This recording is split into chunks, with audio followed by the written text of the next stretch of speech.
प्रधानमंत्री नरेंद्र मोदी देखिए आपको तस्वीरों में नजर आ रहे हैं संसद भवन। इस वक्त वो पहुंच चुके हैं और उनके साथ आपको किरण रिजिजू दिखेंगे, डॉक्टर जितेंद्र सिंह आपको नजर आएंगे और प्रधानमंत्री मोदी यहां पर पहुंच चुके हैं। उपराष्ट्रपति का चुनाव होना है जिसको लेकर पूरी तैयारी कर ली गई है और प्रधानमंत्री की तरफ से पहला वोट कास्ट किया जाएगा। हालांकि नंबर गेम के लिहाज से एनडीए का पलड़ा बहुत भारी नजर आ रहा है और ऐसे में जीतना तय है एनडीए प्रत्याशी का और इसको लेकर बीजेपी की तरफ से एनडीए सांसदों की वर्कशॉप आयोजित की गई। उस वर्कशॉप में वोटिंग कैसे होगी, किसी भी तरीके का कोई एरर ना हो, इस बात को मेक श्योर किया गया।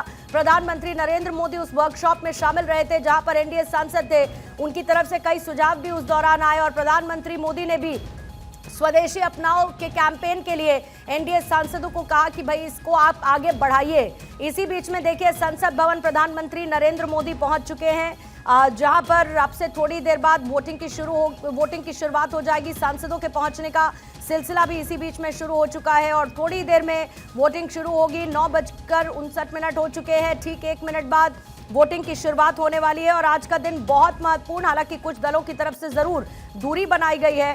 सत्तारूढ़ गठबंधन की जो संभावनाएं हैं वो इसी के साथ और ज्यादा मजबूत हो चुकी है, यानी नंबर गेम के लिहाज से मजबूत स्थिति में इस वक्त एनडीए नजर आ रहा है जहां पर 542 लोकसभा के सदस्य और 239 रहेंगे राज्यसभा के सदस्य, क्योंकि राज्यसभा में 6 सीटें खाली हैं और लोकसभा में 1 सीट खाली है। तो कुल सांसद 781 रहेंगे जो कि गुप्त मतपत्र के जरिए अपनी वरीयता के हिसाब से, अपनी पहली चॉइस के हिसाब से वोट कास्ट करेंगे। आदिति, तस्वीरें हम देख रहे हैं, प्रधानमंत्री नरेंद्र मोदी पहुंच चुके हैं। 10:15 बजे मल्लिकार्जुन खड़गे और उसके बाद राहुल गांधी वोट डालेंगे।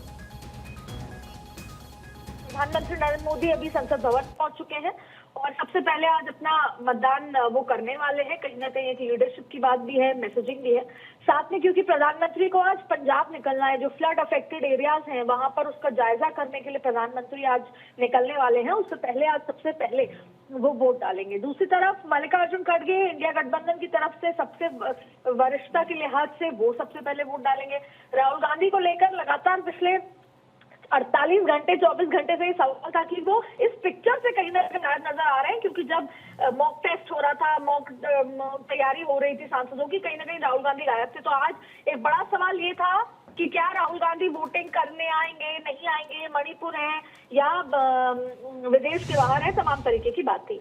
लेकिन फिलहाल सबसे महत्वपूर्ण बात ये देखिए, 3 चीजें निकल कर आई। जो बीआरएस की बात निकल कर आई, 7 सांसद हैं, उसके अलावा बीजेडी 4 सांसद हैं और अकाली के 1 सांसद हैं। अब सुनने में जो ये लगभग 12-13 वोट जो नहीं वो वोट करने वाले हैं, उन्होंने खुद को दूरी बनाई है, इसका उन्होंने अभी खुलासा भी कर दिया है।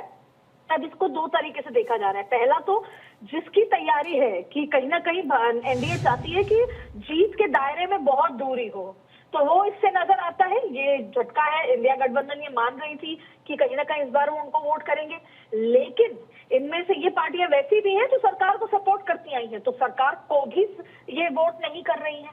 तो ऐसे में फायदा एनडीए का ही हो रहा है, लेकिन आगे की जो आने वाली जो राजनीति है उसको भी कहीं ना कहीं ये दर्शा रहा है। दूसरी बड़ी बात है, वैसे तो देखिए पूर्णिमा, ये बिल्कुल रोचक चुनाव नहीं होते हैं, चाहे राष्ट्रपति के हो चाहे उपराष्ट्रपति के हो, क्योंकि ये पता होता है कि जीतना तो तय सरकार के जो चौराही है।